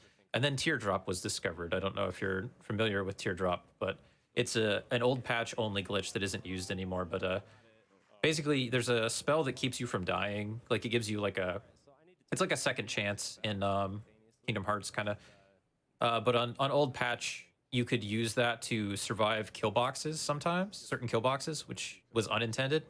And then the game basically thinks that you're dead. Your set is dead. So it stops caring about, it stops applying gravity to you, essentially. And then so you can use that, like in that teardrop state, to like wander around the world and like do stuff. So it went kind of quickly from being like a very intended run to being very broken. And that kind of was my intro into what speedrunning was, like kind of as a discipline. And then I just kind of wanted to, I just really liked a lot of the speedrunners and stuff that I was watching, and the friends I was making and stuff, getting to know people. And I wanted to understand it better, and I thought the best way to understand it better was to just start doing it, like even just kind of casually a little bit. And so it's like when DLC 1 came out is when I actually started preparing for runs and attempting them. And I did it for like a few months at first, and then quit for a few months, and then kind of got back into it slowly later, and then kind of ramped up until eventually being at GDQ. It's super interesting, and I love that aspect of it too, because I think a lot of people who do speedrun can relate to that aspect of it, is that you find out one thing and then you want to find out another, and just the curiosity of the whole thing becomes part of the thing that keeps you coming back. Coltrane, first of all, there's a bunch of interesting stuff happening on stream, so I think I need to ask you a little bit about this run. I am curious how you got here, but first, what the heck did we just see? That was a really cool glitch. So this is called the Farron Keep skip, and what you do is you run at an angle. There's a spot that triggers a death cam, but you can jump out of it. So normally when a death cam's triggered, you're falling, and then it goes to an overview locked camera position, and the game assumes you're dead. So we trigger that, but jump out at the last second, and then since the game thinks you're dead, it doesn't load the next area, and you're able to run through the area and run past a door that you normally it does not open from this side. Like that's one thing you see in all the Dark Souls games, is does not open from this side. So you can see I'm opening it from the other side. Right. And it saves you from having to run through a swamp for 2.5 minutes, which is kind of sad because I think Fiona would want to run through a swamp, but maybe not. Maybe her and Shrek have been having hard times. I don't know. We don't know. We haven't had a story from them in a while. So exactly. But yeah, this skip, I was so lucky to pull it off at GDQ. During the setup, my mouse, the cord kept pulling a little, so I couldn't get the mouse to stop consistently. And then there's actually a dead zone adjustment program called Durazno that we use, so that there tends to be a little bit of interference between your controller joystick inputs and then using a keyboard. that's a very precise skip, so we have to use mouse and keyboard there. And if the dead zone isn't adjusted for properly, you can't turn and jump at the exact same time, which is what's necessary to perform the skip. And I didn't have it quite configured correctly. And the fact that it actually popped off and I got the skip at GDQ, like, I was really worried that I was going to have to run through the swamp. It was a miracle that it actually worked out. This is so cool. Yeah. Yeah. This is the skip that you're afraid of in marathons. Not so much during runs, but in marathons. And if you go back and watch other people who've done, because this skip is in almost every major category, with the exception of true any percent. And this is the one that you're afraid of in marathons, and that people are always are. You're saying 2.5 minutes, so I mean that's an obvious reset, right? When you're grinding this out at home or whatever. Yeah. Like once you get a in some ways- semi-decent time, it's a reset. Yeah, and it's like the thing is though at home, because it's like 12 minutes into the run normally or so, like depending on the category, real time. So I mean, when you're grinding it out at home though, as long as you've practiced, it's really difficult. It is really difficult. But as long as you've practiced it a lot, and you're like at the point when, you know, if you're a top runner where it matters, you're not grabbing the safety bonfire. You've done it a lot. You're gonna get it most of the time, just from muscle memory, as long as you're relaxed and stuff, and you've got your home set up. So in real runs, it's just like you get there most of the time, the run gets going. Occasionally you'll have streaks where you'll stop getting it because it's just that precise, where you're not going to get it literally 100% of the time, but you're going to be pretty comfortable most of the time. And if you reset, then it's like, okay, well, whatever. One lost run isn't a big deal. But on a marathon stage where it's like, you pretty much have to get that to get through. Like, I don't know, the amount of times you'd have to fail it before you're like, oh man, I'm just running through the swamp. It's just painful. It'd just be painful. That's every runner's nightmare scenario for marathons for this game, I think. Yeah, definitely. I can totally understand that. Coltrane, tell us a little bit about how you ended up here on the GDQ stage. How long had you been running the game? And what's it like actually getting to this point where you're in front of, you know, at this point, 100, I don't know if the place fit 1,000, but it's like hundreds of people there. There's a lot, you know, it's a packed room. Tell us a little bit of how you got there. Absolutely. I had been running the game for just under a year when I decided to submit to run at GDQ. And initially, I had started learning the all bosses category. It took me a little while, and then I got into a mod of the game called Boss Rush mod, where as soon as you kill one boss, you're just teleported to the next boss. So it saves all the running between the areas. It gives you access to a lot more items and abilities from the start. And it was really cool. Like it's more of a miscellaneous category, less run. And so I did that, and then I worked on the Soul Level 1 All Bosses run, which was a category that, like, I felt like I could compete a little better with the people who were at the top of those categories. Like I knew I wasn't near the caliber of player that I needed to be to really hit the top of the leaderboards. But I like seeing that rise to the top, and I was able to get the record in those two categories before a real grind within all bosses. I had a good friend who strongly encouraged me to submit an application for GDQ, and he's actually there on the couch on the left in the video with me. And he's introduced as friend, not speedrunner. Cool. No, he like I made sure he beat Gunder before he came. Like the other two guys on the couch know what they're doing, but he he has no clue. Anyway, let's see. Pretty cool. You know, you seem pretty comfortable during the stream, but I mean, any sort of nerves or anything like that going into this? Because it's once again, this game just looks, from the casual viewer perspective, this game looks super challenging. I'm curious, any nerves or anything like that? Yeah, definitely. You kind of have to beat them out by just grinding as much as you can. I definitely experienced kind of that. I'm one of those guys who gets very nervous. The better a run is, the more nervous you are, and the more likely you are to just fail something that should be very easy or simple.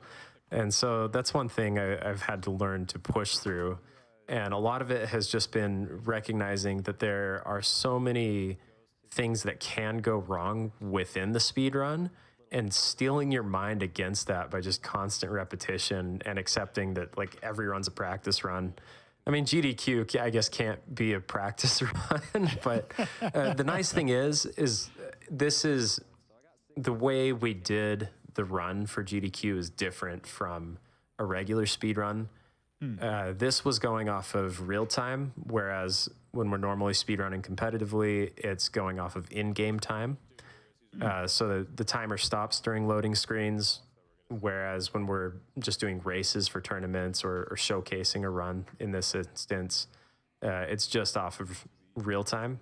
And we were able to make some very comfortable route adjustments, which saves a lot of that nervousness and worry, because you get beefy like with your health earlier. You're not doing as risky of moves just because it's not worth it or something like that. Totally, and I'm not sure if y'all can hear, but it wouldn't be a GDC show without my dogs barking in the background, so I'm just going to apologize ahead of time. Spacey, this came up in, when we were talking about Dark Souls. Is there any variations between the different versions on different platforms and things like that? Did that some of that stuff carry over, or is it any different for Dark Souls 3?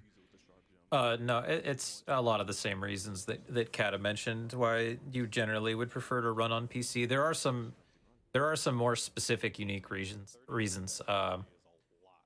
Like, for example, spook quitouts that we do a lot in the run that are a very basic fundamental tech that are not very difficult at all on PC, have a very different timing on consoles. Actually, Colt might be able to speak more to that than I can, specifically the timing, because he's actually run some on like Xbox and stuff. Oh, cool. Yeah, I started learning on Xbox. It's different, like, being at a lower FPS. A few of the things, like one of the things we do is a fall skip quit out or a spook quit out. And it's definitely a tighter timing to be able to hit on a console. A lot of people will say you can't do it, but it's just a crazy tight window. A lot of the skips and things just aren't doable on consoles. So this is definitely a game to run on PC. It's the whole reason I built my PC. I had to actually run it seriously. Yeah, so like the spook quitouts, the way they work is you use like a spell that negates fall damage, but to try and keep you from breaking the game, it only negates fall damage to a point. If you take fall damage that's like too much that it should be lethal even at full health, it has to do with what the game defines as a lethal fall technically, which is not kind of an opaque. It does vary by area, but essentially what the spell still delays how long it takes for you to die. And this game, the Souls game, save constantly, like every time you're on the ground, basically. So what you can do is you can actually close out of the game after the game has saved your position on the ground, but before the game decides that you are dead or that you should be dead. And since PCs, like if you're running on an SSD, the game saves faster than like a console, that makes the timing a lot less tight, because the game saves your position a lot earlier. I guess then this question directed back at Coltrane. As I was watching these runs, and I'm not very perceptive about these things, but there are times where it looked like the movement, or at least the frame per second, might have been higher on PC. How big is that difference between that and, let's say, console for Xbox? Because there were times where I could have sworn it was noticeable, like it looked like you were moving faster in the PC version. I'm not sure how to answer that, but this is the exact reason I'm not a Bloodborne speedrunner. Because if Bloodborne was available on PC at 60 FPS, it's all I would be playing. Got it. Okay. But it definitely makes a big enough difference. I think Spacey might be able to answer that a bit more. Yeah. But So it's like, Please. The console games do run at 30. This runs at 60 on PC. There are some weird physics bugs that have to do with frame rate. However, because of the way the engine is made, the game runs fairly well at 30 and at 60. But in the in-between, even like above 30 but below 60, there's some weird things that can happen. Like in extreme cases, in very low FPS and stuff, you'll get really weird collision bugs and stuff like that. Like in some cases phasing through things that you shouldn't be able to phase through. Like it'll also affect how far you move during certain animations and like lots of weird stuff in a few key points in the run. But the consoles, for the most part, it's not a big deal on consoles because again, the engine it works pretty well at 30, as well as 60. Super interesting. And as Colt mentioned, you actually do feel, I have to imagine, I feel that stuff. That's a huge frame difference. So, Colt, I want to ask you, as you were preparing for this and, performing this thing on a stage, what were some of the most challenging tricks or some of the things or strats or stuff that you might have been the most nervous about or that took the most time to prepare so that you could actually do it on the stage? Yeah. One of, there was a relatively new skip. It was kind of resurrected called Wilhelm Skip, where you enter a death cam. This is in the first DLC, and then you avoid giant crabs. By the way, with a death cam, it's like kind of tank controls. So the way you move changes on either a joystick or keyboard. Like you just hold forward and then you tap right or tap left and your character will spin rather than just veer, side to side. But you have to run up a series of branches, and this might be something we could show at some point during this. But you run up a series of branches while there are Millwood Knight enemies shooting exploding arrows at you, and at one point the camera flips to going upside down underneath your character, so you're all of a sudden your control scheme flips because you've got this mirror and you're looking at yourself from underneath, and then you can't even see yourself running on some of these branches. Eventually you get to a ladder, and it's the same concept. You're skipping a door, like a trap door or secret door that you have to open, and it saves running through a large chunk of the DLC. But that thing I practiced so much, and I was able to get it first try, and I think Spacey did the same in his run. He nailed Wilhelm Skip right away. That was kind of the main thing I practiced. The other thing, we've already talked about it, but fair and keep skip. Yeah. Avoiding the swamp. One thing I did want to say about that, just going back to that skip. Please, yeah. It took me 10 hours to learn how to do that thing. That was the hardest thing to learn in the game for me. And this story, I found a tutorial from Distortion on how to do the skip, and I would line my character up perfectly with him. I even watched his keystroke inputs or listened to his keystroke inputs and mimicked the timing. I'm a musician. I play the saxophone. That's where the name Coltrane comes from, is an iconic jazz saxophonist, John Coltrane. But I'm used to practicing, and I love that Dark Souls is kind of a rhythm game because that's a strength I already had coming in to this. Yeah. So with this skip, I was like, I'm doing all of these inputs perfectly. I can't figure out what the heck is going on. I don't know why it's not working. And I just kept going and going and going, beating my head against the wall. And finally, I saw a troubleshooting video about it from John DeSandonato, an Italian runner who's really helped with practice tools and made our practice easier with the game. And all I did was unplug my controller, and then I got it like first try on keyboard. I didn't have Durazno installed correctly. That was the issue. The same thing that almost bit me while running at GDQ.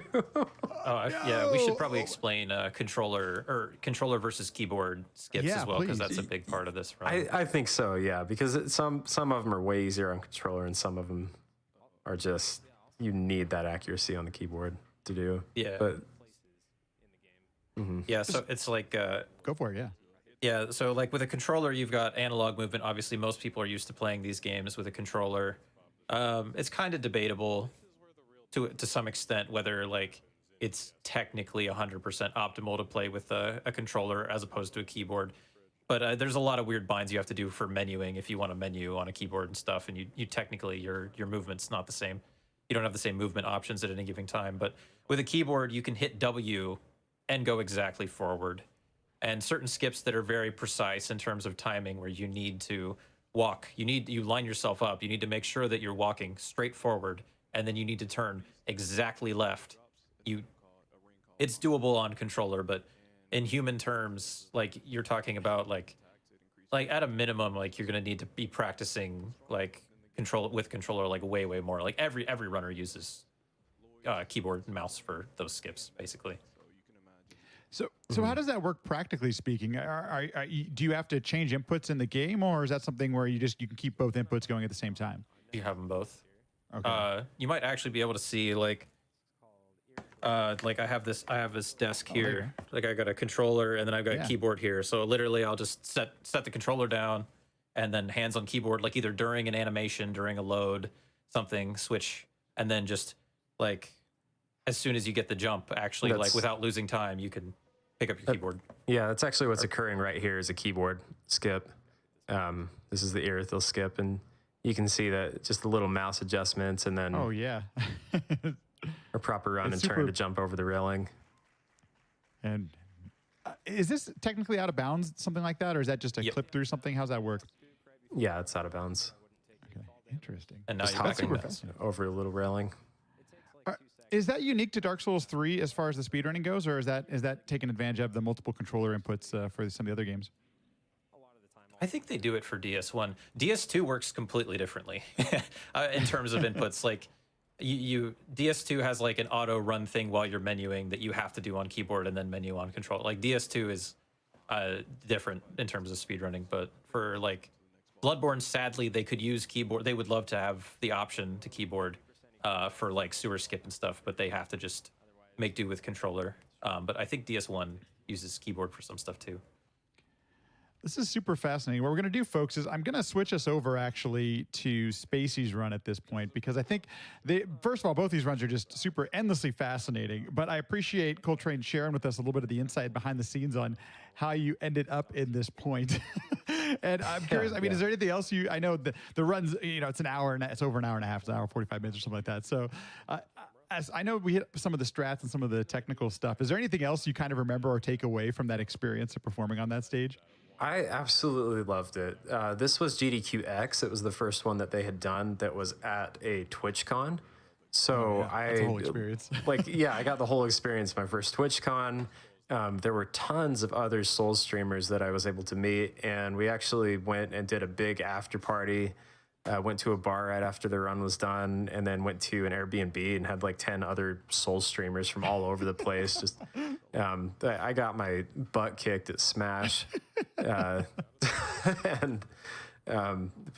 just the whole atmosphere, being able to meet a lot of these other guys that I've been watching and just instantly be best friends with them, and was a very, very enjoyable time. I really love these kinds of events and look forward to them taking place in person at some point in the future. That's so cool you mentioned that. I got to run in for GDQX in 2019, and I'd never been to a TwitchCon or anything like that. I don't stream too much, to be honest with you. And so my experience, I don't know if this was similar for you at all, but I realized how small part speedrunning was of the whole Twitch experience and culture. It's very niche, isn't it? Like very just small segment for sure. My whole experience had been like GDQ, which is like speedrunning feels like it's the most important thing in the world. Then you get to TwitchCon and it was like, oh, we're just this little tiny room over here in the corner, trying to raise some money for charity and stuff. But it was very cool. That's awesome that you got a chance to go. Okay, very cool. Okay, so let's move over here. Let me switch over. And I'm going to, Spacey, I'm going to start your run about 35 or 40 minutes in so we can see some of the ladder stuff as well here, if I can actually get there quick enough. Let's see, probably about here. And you were sharing, and I think this is interesting and important to note, tell us a little bit about how you ended up here on the GDQ stage. Sounds fascinating. Yeah, so, I mean, I was fifth. I was like fifth at this point in the... When I submitted, I didn't even have like sub 120 at the time. Like I got a 118 before I got here, which was like I think a more respectable time. But like at the time I submitted, it was like a fairly distant fifth. And then shortly after GDQ, I actually got all the way up to second afterwards. But like at this time, I wasn't that high up basically, or at least it felt like I wasn't wasn't that good compared to a lot of other people. But it was just like I knew that this Agdq was going to be just north of the DC area, and basically I had friends at the time who don't even live there anymore. But I had friends who lived in Baltimore, Maryland, and so basically the only way that we could have, my wife and I could afford to go to GDQ at any point was going to be if we could drive there, and then also have friends that we could stay with for free. So I submitted just kind of on a whim.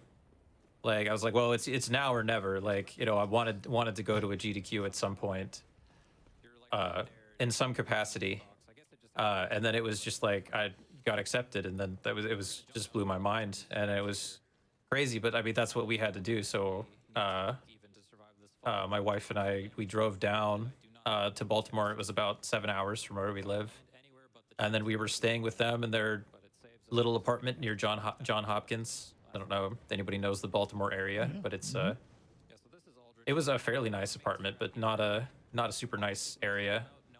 And we just stayed there, and then it was also about like 50 minutes from where the actual GDQ event was being held. So even just to, and my friend doesn't have a gaming PC as well, or didn't at that point. So like to practice as well every day that we were there, we had to drive into the GDQ event like 50 minutes out and then back home every day. But I'm just so happy that I did it and that I actually got to make it. Because I was like I said, and then the GDQ event also moved out of the DC area right after that. So it was literally like the one time with the money that we had that I could have actually done it. So I was very happy that I got to actually do it.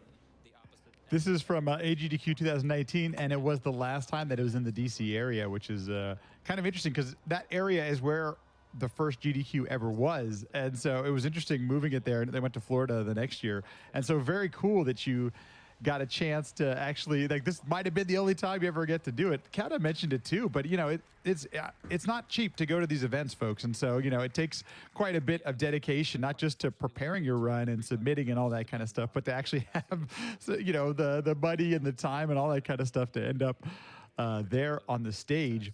Something I found really interesting, and it's not something I see too often for a GDQ run, is that you're doing this completely solo. And I point that out because, you know, my initial, as I keep mentioning it, man, this game is so tough. It's so challenging. And then on top of that, you're deciding to talk over it the whole time by yourself. And was that a conscious choice? And how, I mean, is that just something you're comfortable with, or how did you prepare to do something like that? I mean, the same speedrunning. One of the things I love about speedrunning I think it teaches you for life in general is that, you know, if there's something that seems hard or like doesn't seem doable, you know, how do you do it? You practice. And I mean, I did streams where I did full RTA runs on stream, and I just commentated the entire thing like I would at an event. Even if I made a mistake, like I wouldn't load a save file or anything, I try to just continue from there, like 100% finish the run, go through the same stuff every time, figure out, okay, no, I want to move this bit over here. And I mean, it was literally just practice. I mean, and it was just kind of necessity. There weren't any other DS3 runners here. I didn't know that we had any Souls people there, but it turned out in the end, there was like one other Souls runner, DS1 runner, primarily by the name of Type Woe, who's like been in the community a long time. I didn't know him that well, but he's very well known. He's run some other games too, like Metroid and stuff. But I didn't know he was there or going to be there until literally I turned around immediately after my run, and there's Type Woe saying, "Hey, good job, man." And I was like, "Whoa." That's so cool. And so like I just kind of had to, and then so Yeah, if I can interject, I think Spacey did it because he's an absolute unit. Real Chad gamer for sure. So just had to make the rest of us look bad. No, not really. I'm glad you said that, man. But because it's really impressive. Like, just that in general is really impressive. But I also thought, Coltrane, watching your run, like, I think there was a really good balance of like your approach and your commentary, but including the folks on the couch as well. And is it something you have to practice, or that's just something you that's just the vibe and you're just going with what's comfortable for the run? I think the nice thing is that the other guys on the couch were also streamers, and we all were familiar with the game, so they were both challenge runners and are familiar with the speed runs, and so we just kind of riffed off of each other for most of the parts. I did go over what sections I wanted to explain specifically, and then you know, they had the things they wanted to explain too as it went. Yeah. Yeah. Very good, Spacey. Oh, I just wanted to say, in my opinion, you know, I mean, people talk about the no, like me not having commentary or not having someone to help with commentary, but like, I don't, there's just a lot of different ways to have good GDQ runs, honestly. There's a lot of different ways to do commentary well, and there's a lot of different kinds of runs that I really enjoyed. Like, I enjoyed watching, like, you know, whether it's like one runner, like, you know, playing really hard, doing really tight strats and trying to just go as fast as possible, and they've got somebody like commentating behind them, or like Regal's DS1 run, he had like another commentator. He had someone commentating for him that they had very clearly put in a lot of practice beforehand and stuff like that. Or whether it's like, you know, it's friends making fun of each other while like for the whole run. I mean, that's also can be very entertaining. And some of my favorite runs have had that style of commentary too. So there's lots of ways to do it well. I totally agree with you. And I was curious at what time this run went down, because at least the way that it's mic'd over the video that we have of it nowadays, it doesn't, you know, it's tough to hear if there's many people in the audience at this point. And I bring that up because this run has really found a home on YouTube, and it's one of the most viewed GDQ videos of all time at this point. I think it's in the top 10 or top 15. And I'm glad to see it has found that home, because I'm not necessarily sure it had that impact when it was first live, but that's one of the great things about GDQ is that we can have these things afterwards. Was this later on in the night or in the morning or something? No, it was Saturday. Okay. It was like midday. It was a big room. I think there were a decent number of people when it came in. I think I was just a lesser known runner, you know. I mean, like I said, I was like 5th at the time. I remember one of the articles written about GDQ beforehand. They were trying to do like runs we're looking forward to at GDQ, and one of the ones that they mentioned was mine. Oh, wow. But in their comments about it, they were kind of like, well, it's, you know, it's a DS3 run. The guy's 5th, and they're like, his estimate is like 157.30, which again, it happened accidentally because of the bonus incentives is the only, like, fighting Yorm here without the Storm Roller. So they were like, they're literally their top comment about the run beforehand was like, well, his estimate's really specific. I guess we'll just wait and see like why his estimate is so specific. It's like, well, I'm glad that I've got everyone excited about the run. I've done my job. No, I think that's really cool. It's really unique. I'm glad you bring it up, though, and Coltrane as well, for both of you guys bringing that up, because you know, I think there can, especially with a game or a series as popular as Dark Souls, is that if you speedrun these games, there can be some intimidation on, you know, submitting this or throwing it out there and see if the games committee is interested in all. And Spacey, you really touched on this. And by the way, I'm not on the games committee or anything like that, but there is, you know, it's not always the world record time that may be the thing that, you know, the committee looks at. This is a charity event, folks, so we're looking to raise as much money as possible. And how can we do that? And I think it's obvious when you're watching Spacey's run and Coltrane's run of this that these are super engaging and super interesting and really fun to watch. At the same time, we're seeing this gameplay at a high level. So it's really cool. I'm just glad that it ended up the way that it did. Spacey, we talked a little bit about some of the aspects of Coltrane's run. For you, what were some of the challenges for you leading up to this run? What were some of the things you wanted to make sure, or you were working on a little bit harder perhaps than some of the other things? Yeah, like FKS, like we talked about. It's a lot of the same things. Most people agree. Like, I think most people are pretty much in agreement about what's difficult, like in a marathon setting. I think like FKS is just so tight. One thing I will say is that Wilhelm Skip, it's more complicated. And it also takes a very long time to learn because there's so many different things you have to learn. But none of the individual inputs for Wilhelm Skip are all that tight. And so it's very funny, like if you watch a lot of like races or a lot of like no reset kind of scenarios for relatively high level runners and stuff, you will tend to see that they will struggle with FKS, and they will often in a marathon setting struggle a lot less with Wilhelm Skip, despite it having a reputation for being very difficult and legitimately being like, it takes a long time to learn. There's a lot that can happen, and it's one of the few things that can literally just end, like you just die.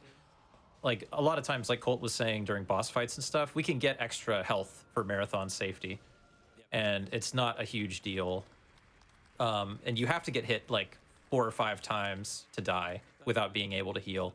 And if you know the bosses well, if you're used to these kinds of games, that's actually a lot that you can take before you have to die. But the skips are the things where it's one mistake and you're dead. And a Wilhelm Skip definitely has that. But you'll see people do it first try fairly frequently in these kinds of settings because it's not as tight on an individual level. It's just a lot of different things that you have to do, as opposed to FKS, which is very simple in theory. It's just turn left, lol. But it's like the timing on that one is so tight that that's the one where you worry about in marathons primarily.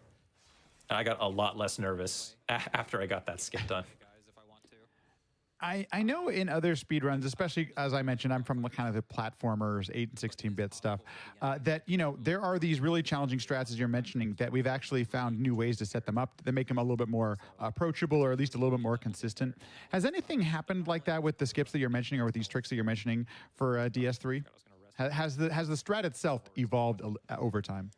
Not really for those two. There have been some slightly different setups for like FKS, but those don't even really have to do with consistency. I mean, maybe a little bit, but primarily the stuff for FKS has just been like doing it faster, like starting closer to the spot where you're actually going to jump, but still having enough time to get up to sprint speed, because you can't jump in Souls games without being sprinting as well, which affects a lot of the way a lot of the mechanics work. Souls games just have a very unique kind of platforming mechanics that, again, it's just something you get used to over time. But like for those, not really. Those are just kind of the way that they are, and you just do them enough, and they get better. You get better at them. So both Coltrane and Spacey mentioned you've taken some breaks at different times here for this game and recently and stuff like that. Coltrane, I'm going to throw this back over to you. When you pick up the game, or if you have picked up the game again, is it something that feels familiar, or is it something that you kind of have to retrain your brain, fingers to do properly? I'm curious what it's like to take a break and then return to the game. Maybe sometimes breaks are good in speedrunning, and I'm curious if that works the same way for like DS3. Yeah, a bit of both. I think shorter breaks are good, but for a long break, I came back, and in the first week of starting to de-rust with the speedrun, what happened is I was like watching my muscle memory work while not knowing what I was consciously doing. Like the muscle memory was still there. I had fair and skip within a couple tries, and I was like, what the heck? Like I hadn't done it so much, it just ingrained it. And then other aspects, I was just a total derp. Like I couldn't remember the most basic, simple things of what to do in the run. So but yeah, it definitely took a couple months to get back to where I felt like I was. And I actually, just in a few months, was able to beat my old time, which was really fun. I beat it by like about a minute. There were a couple new skips that have really come out in the past 2 years since Spacey and I did our GDQ runs. One thing I... Oh, good. Go. No, go ahead. Well, I was just going to say with the times, my experience was similar to Spacey's in prepping for GDQ. I think I was in either 4th or 6th.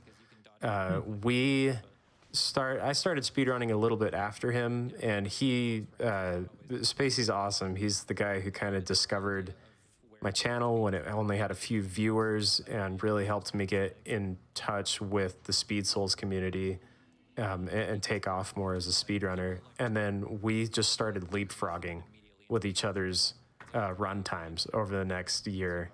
As soon as one of us would get a PB that was faster than the other, like I felt like I couldn't get a PB until Spacey had beat my time, and then I knew I had a big one coming. So we went like 4th, 5th, and just up the leaderboards. I, after GDQ, was able to get the world record on this category about a month later, which was awesome to experience. And then coming back, I managed to work my way up from like 20th to 10th. There's a lot of new blood in the community right now. Which is good. Yeah. It's always good to keep it fresh. Spacey, how about you? What's been your experience taking breaks from the game? I mean, I think Colt is right. Like short breaks, even up to like like if you've been grinding really consistently for a long time and you take like a break of like even like maybe 2 weeks, I think can certainly be helpful. I think if your main goal is getting like a really good top time, you generally do want to avoid taking breaks longer than that, frankly. Like when you're actively grinding, because longer than that, it starts to become a real slog to derust. And I mean, it does come back. It can kind of come back, but yeah, it's a lot of work if you take a longer break than that. Like when I took a pretty big break after I first did it. That I don't think that helped me. I think if anything, it hindered me when I was first learning, because I learned in DLC 1. I did it for a while, but it was really stressful, and then like I stopped for a bit and then got back into it later. I kind of wasn't taking it as seriously when I started, and I didn't really understand exactly what it meant to go about and do it and learn and get better and improve. But then when I came back, I is when I really started to understand those things, and you really do want to be playing like every day if you want to run at a top level. It is about mostly about consistency, but also taking moderate breaks or short breaks to not burn out, which is that's the challenge when you're really trying to compete at a top level, is that you do need occasional breaks, but yeah, shorter breaks generally. No, that makes a lot of sense. Coltrane, you mentioned this, and I think this is kind of important to note too, because these runs were 2 or 3 years ago, and in speedrunning nowadays, with more people getting into the games and the community growing, that could be almost a lifetime at this point. What are some of the new things, or some of the things that have changed about the speedrun since 2018, 2019? There are some small changes, like a few of the order we do bosses in. They do. It's more comfy, and it's like slightly faster, and better resource management to do DLC 2 first before you go into DLC 1. So we've swapped the order of those, and it means that Wilhelm Skip is the final skip you do in the game. But there are just as difficult, crazy skips in DLC 2 as well, so it's just swapping one hard thing for another. A few of the new things, there's a little fence skip right after the Fair and Keep skip that saves about 10 seconds, and you do a lot of wiggling and hope your character can run over some pots over a fence, and it's unusually, like, it's harder than you think it would be. As well as a thing called elevator clip, that these two things were discovered, but they hadn't really been refined to the point where people were incorporating them into runs until after both of us had kind of moved on to other games. The elevator clip is just positioning yourself and walking forward while on a rising elevator, and just clipping through this boundary perfectly, or walking through it at the right time to end up out of bounds above the doorway, halfway up the elevator, and then you can drop down to the next boss fight. And that thing is like one of the least consistent, most like toughest skips there is in the game. So some of the skips, the performance and just the amount of skips that you have to do in the all bosses run is very intimidating and causes a lot of resets.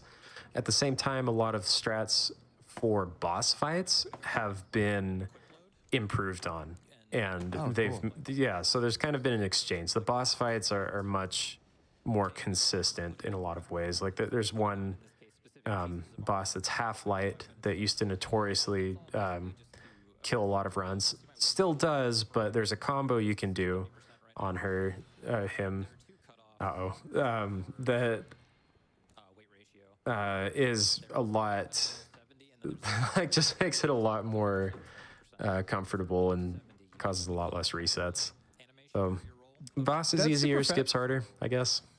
Yeah. No, that's really cool, and I'm glad you brought up the boss fights, because I think I know, but when a game like this, when there's a patch applied to it or DLC, that doesn't impact the way that bosses work in the game, does it?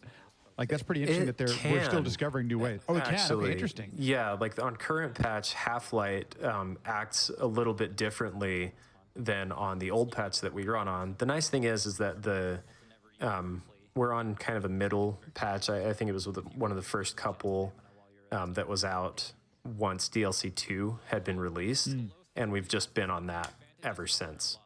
God, okay. So you've had some consistency there. Exactly. It's allowed for more consistency. Which is another thing about PC is being able to run on old patch. Because I mean, the skips that were patched out, Partake was patched out on 1.14. On 1.13, duping no longer works in the same fashion that we use in the run. I think those are the big changes. But we run on patch 1.12, reg 1.32. If that means anything to anybody who has all the patches memorized. Yeah. Spacey, I do got to ask, because you had some choice words for elevator skipped here before the stream started. What have you, I mean, as somebody, I mean, I was just, just according to SRC, you haven't submitted a run in a couple of years, but have you tried out some of these new strats and some of these things that have been, built into the speedrun nowadays? I ran with elevator clip, actually. That was I got the first part of elevator clip actually in this run, but it was funny because I messed up the part after the clip, which is not inconsistent at all. It's like finicky, it's tricky, but it's just pure execution. I just messed up. But also, like, when I was doing it, I was like, I said the words, "This hasn't been shown at a GDQ before," because, like Colt said, it hadn't really been implemented when he did his run, like, Got it. very shortly before. But then the video feed cuts out. There was like a technical error as I was doing it, which I was unaware of, by the way. Oh, no. But it was just very funny to read back in the Discord after. We're like in the Speed Souls Discord when they were talking about it. I said that this has never been shown at a GDQ before, and then the video cuts out, and there's somebody in the chat in there that was like, "And it's never gonna be." So if anybody wants to submit a Dark Souls 3 All Bosses run and attempt it again, the opportunity is still there. Yeah. But new tech, quote unquote. it's actually not in my PB, but I did run with a lot of the new stuff after, like immediately after my PB. I implemented a lot of the new stuff that again existed at the time, but was very high risk. Like, we're talking about time saves of like fence skip, like Colt said, is 10 seconds in all bosses, because it affects the way you have to do some of your shopping later. And then like ladder skip is like 6 seconds, unless you do no quit ladder skip. But no quit ladder skip is just like RNG. You might fail it because you might get poked by the gargoyle. So you basically would just always quit out and save 6 instead of 8. And then like little things like that, or like not grabbing skulls, which is kind of would be a more complicated thing to talk about, but it's another risky strat. So I did implement a lot of those stuff, but didn't run with them for that long after, and didn't PB with them, sadly. But I've at least tried all of them. I think that's pretty cool, and I got to tell you, in retrospect, I'm a little bummed I didn't make my way into the stream room during your run here, because but I'm so glad that it exists on YouTube, and I've had a chance to enjoy it, because it's got everything going for it. It's just super enjoyable to watch. As Cole mentioned a little bit, what are some of the what do you take away from this whole experience, being on that stage and playing this game? Did you want to go first, Facey, or no? You asked me, right? Sorry. Thankfully you gave us some insight, but I'd love to hear, some of the thoughts. Oh yeah, no, I already said what I took away. I loved it. What happens when the stream goes longer? Yeah, I start forgetting things. Spacey, how about you? I should be named Spacey. Sorry. It's all good. Go for it. It's just like I don't know. It's just kind of the story of speedrunning itself, I think. I mean, it's like, you watch people do these crazy things like on your screen or whatever, and you just think that they're like, you just think that they're superhuman or whatever. But I mean, like one of the biggest habits or things that I learned, running this game in particular, is counting. Like, that's one of the things, like, because you just count hits like all the time, like on a lot of bosses, because it matters a lot for stagger strats primarily, but it just matters in general. And you get to the point where you just, every time you're pressing a button, you're counting. And it's like, I mean, that's kind of what speedrunning it is. It's stuff that like when you look at it from far away, it just looks like this crazy superhuman stuff. But like deep down, it's normal people like finding very small, ordinary ways to get their normal brains to do those crazy things that look crazy. And I mean that's kind of all this is too. It was just a lot of time, practice to teach a very normal brain to do something that is kind of crazy looking. You make it sound so simple, Spacey. I'm just no, but you're right. That's actually, I mean, when you break it down to its core, that's exactly what it is. That's actually it's funny you mentioned that, because that's the thing that appeals to me the most about speedrunning, is that I sometimes struggle to focus and to stay on task and do something, at the highest level that I'm capable of doing. And that's the thing I love about speedrunning, is that it forces me to focus in that way. You mentioned step counting, things like, or I'm sorry, hit counting, and that's such a good point about speedrunning, that it's really an interesting way to use your brain and to train your motor skills to do those specific things. So thanks for sharing that.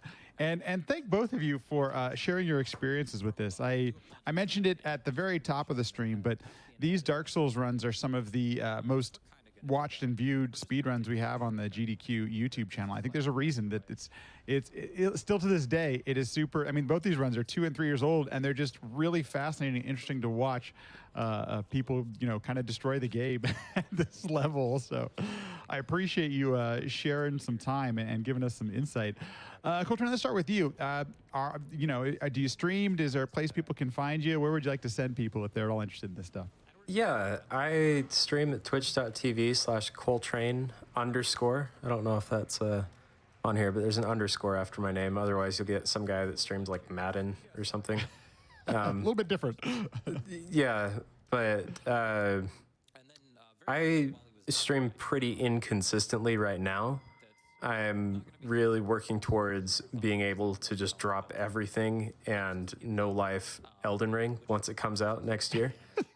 So you can see me then. As of right now, a couple times a week, I'll hop on and stream a game I'm playing casually. And I decided I had to scratch the itch of having to work at something very hard to become consistent with huge setbacks. So I decided to start playing Jump King this past week. Oh no. such a good game, but oh man, that's trolly. That game's brutal. Yeah, so that's what you can find me playing at the moment on my Twitch channel. Awesome. Spacey, how about you? I mean, I haven't streamed in a while. I plan to come back to it eventually, but I mean, I've done some stuff. I've done some stuff on Sekiro that I've definitely enjoyed. I do have a YouTube that's just Spacey L. I have like 40 something subscribers or whatever. It's just where I post like PBs or whatever. But I mean, I've just kind of been doing my own thing. I mean, I don't care too much about plugging myself, honestly. I just wanted to come on and talk about stuff. I always think it's fun, but I am still doing stuff and I'm enjoying it. So I'm happy. That's a common theme of this show is, asking folks who maybe don't speedrun anymore, maybe don't stream anymore, to come on and chat, because you have a legacy. Your run, both yours and Coltrane's, have impacted folks to try these things out and to give it a try and to do some things maybe they haven't done before. So I'm really glad that you both decided to come on and provide some insight and share some history and some past, because as both of you noticed, the leaderboards aren't getting any smaller. In fact, they continue to grow. And I think that's, GDQ, you can't ignore that it definitely impacts people. It's one of the largest audiences speedrunning has, and this is how people find these things and get into it. So very cool. Thank you so much for joining and for being here. And thank you all for sticking around and talking and watching some Dark Souls.